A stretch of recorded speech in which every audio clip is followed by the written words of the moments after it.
Hello viewers, I'm Maithili. இன்னைக்கு 11th CBSE Maths Probability exercise 16.2 ஓட third sum இந்த வீடியோல பார்க்க போறோம். Question பாருங்க. An experiment involves rolling a pair of die and recording it the numbers that comes up. இப்போ die roll பண்றாங்க, ரெண்டு die roll பண்றாங்க. pair of die ன்னு கொடுத்திருக்காங்க. So ரெண்டு die roll பண்றாங்க. அதை வச்சு நமக்கு probability கொடுத்திருக்காங்க. Describe the following events என்னன்றது ஃபைண்ட் பண்ண சொல்றாங்க. இப்போ A பாத்தீங்கன்னா the sum greater than 8. So இதை கண்டுபிடிக்கணும் இருந்தால் நம்மளுக்கு சாம்பிள் ஸ்பேஸ் தெரிஞ்சால் மட்டும்தான் ஈஸியாக நீங்கள் கண்டுபிடிக்க முடியும். ஸோ சாம்பிள் ஸ்பேஸ் நம்ம முதல்ல எழுதிக்கலாம். இப்போ சாம்பிள் ஸ்பேஸ் பாருங்கள்.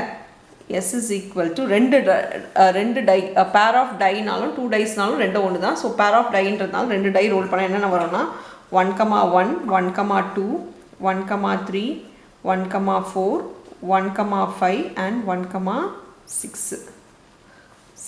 2,1 2,2 2,3 2,4 2,5 and 2,6 3,1 ஒரு டைல 1 விழும்போது இன்னொரு டைல 1 விழுக்கலாம், ஒரு டைல 1 விழும்போது இன்னொரு டைல 2 இருக்கலாம். அதனால தான் இதை 1,2லாம் எழுதுறது. ஸோ 3,2 3,3 3,4 3,5 3,6 அதே மாதிரி பார்த்தீங்கன்னா 4,1 4,2 4,3 4,4 4,5 4,6 நெக்ஸ்ட் 5க்கு பாருங்கள். 5,1 5,2 5,3 5,4 5,5 5,6 நெக்ஸ்ட் 6,1 6,2 6,3 6,4 6,5 and 6,6 ஸோ இதுதான் நம்மளோட சாம்பிள் ஸ்பேஸ். நான் ஃபுல்லாக எழுதிட்டேன். இப்போ ஃபஸ்ட்டு என்ன கேட்டிருக்காங்க, த சம் கிரேட்டர் தென் 8. இந்த கிரேட்டர் தென் 8 இந்த அடிஷனுக்கு சம்மு மட்டும் ரொம்ப ஈஸியாக போடலாம். எப்படி போடலாம்னா கடைசிக்கு போயிடுங்க. ஒன்ஸ் இது ஆட் பண்ணுங்கள் 7 வரும். இங்கே ஆட் பண்ணால் 8. சம் கிரேட்டர் தென் 8னா 8 இருக்கக்கூடாது, அதனால் இதை விட்டுருங்க. இங்கே வந்துடுங்க. இது 9ஆ? ஸோ இதிலேருந்து பார்த்தீங்கன்னா இதோட டயக்னல், அதாவது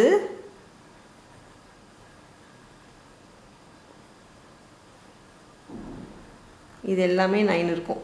அதே மாதிரி பார்த்தீங்கன்னா இந்த பாக்ஸ் ஃபுல்லாகவே நம்மளுக்கு கிரேட்டர் தென் 9 வரும். சம் கிரேட்டர் தென் 8ன்னு கேட்டிருக்காங்க. ஸோ கிரேட்டர் தென் 8 பார்த்தீங்கன்னா இது எல்லாமே இந்த பாக்ஸ் அப்படியே வந்து பார்த்தீங்கன்னா கிரேட்டர் தென் 8 எல்லாமே ஆட் பண்ணி பாருங்களேன். 10 இதுவும் greater than 8, 11 greater than 8, 12 greater than 8. So இங்கேருந்து இது எல்லாமே நம்மளுக்கு greater than 8. So greater than 8 நம்ம ஃபைண்ட் பண்ணிட்டோம். இதுதான் நம்மளோட A. Next B. இதை எடுத்து எழுதிக்கோங்க. A is equal to போட்டு 3,6 4,5ன்னு சொல்லி நீங்கள் எடுத்து எழுதிக்கோங்க. நான் ஜஸ்ட் மார்க் மட்டும் பண்ணுறேன். B பாருங்கள். 2 occurs on either side of the die. ரெண்டு சைடுமே 2 வரணும்.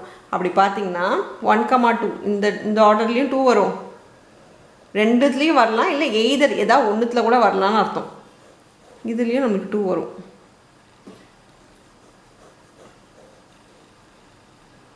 ஸோ இது வந்து A. So B. இப்போது எடுத்து எழுதும் போது இதை மட்டும் ஞாபகம் வச்சுக்கோங்க. 2,2 வந்து 1 டைம் தான் எழுதணும், 2 டைம் ரிப்பீட் பண்ணக்கூடாது. ஸோ 1,2 2,2 3,2 4,2 5,2 6,2 2,1 2,3ன்னு எழுதிடுங்க. திரும்பி ரிப்பீட் பண்ணக்கூடாது. 2,4 2,5 2,6 ஸோ 11 ஈவெண்ட்ஸ் வருது.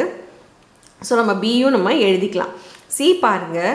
the sum is at least 7 and multiple of 3. So at least 7 and multiple of 3னா 7 at least 7 ஆட் பண்ணால் நம்மளுக்கு 7 இருக்கணுமா. மல்டிபிள் ஆஃப் 3யும் இருக்கலாம். அண்ட் மல்டிபிள் ஆஃப் 3னா கண்டிப்பாக அது மல்டிபிள் ஆஃப் 3. மல்டிபிள் ஆஃப் 3 எப்படி பார்ப்பீங்க? பார்த்தா அது வந்து பாருங்கள். இப்போது 3,6 பாருங்களேன். ஆட் பண்ணால் நம்மளுக்கு 9. அட்லீஸ்ட் 7னா 7ஐ விட ஜாஸ்தியாக இருக்கணும். லீஸ்ட்னா அதுவும் அதுக்கு மேலேயும். ஸோ 7ஐ விட ஜாஸ்தியாக இருக்குது. அதே நேரத்தில் பார்த்தீங்கன்னா 9ஆகவும் இருக்குது. இதுவும் பாருங்கள், இதுவும் 9 வர்றதுனால 45ன்னு வந்தால் இது டிவிசிபிள் பை 3. இதுவும் 54 டிவிசிபிள் பை 3. இதுவும் 63. ஆட் பண்ணால் நம்மளுக்கு இல்லை 7ஐ விட ஜாஸ்தியாக வருது. அதே நேரத்தில் டிவிசிபிள் பை 3ஆகவும் இருக்குது. இந்த சைட் பார்த்தீங்கன்னா இதுவும் டிவிசிபிள் பை 3.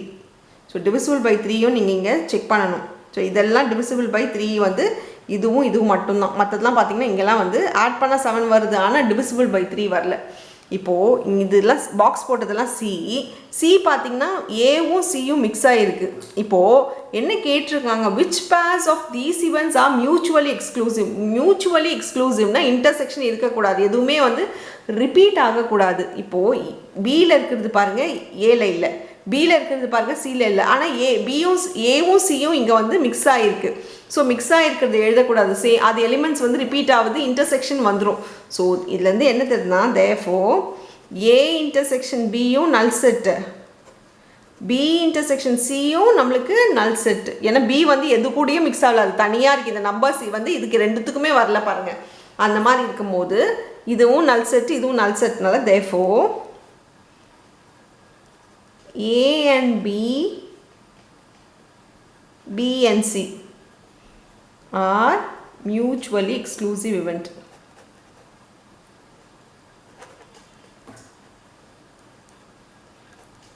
ஸோ இது வந்து பார்த்திங்கன்னா நம்மளுக்கு மியூச்சுவலி எக்ஸ்க்ளூசிவாக இருக்குது.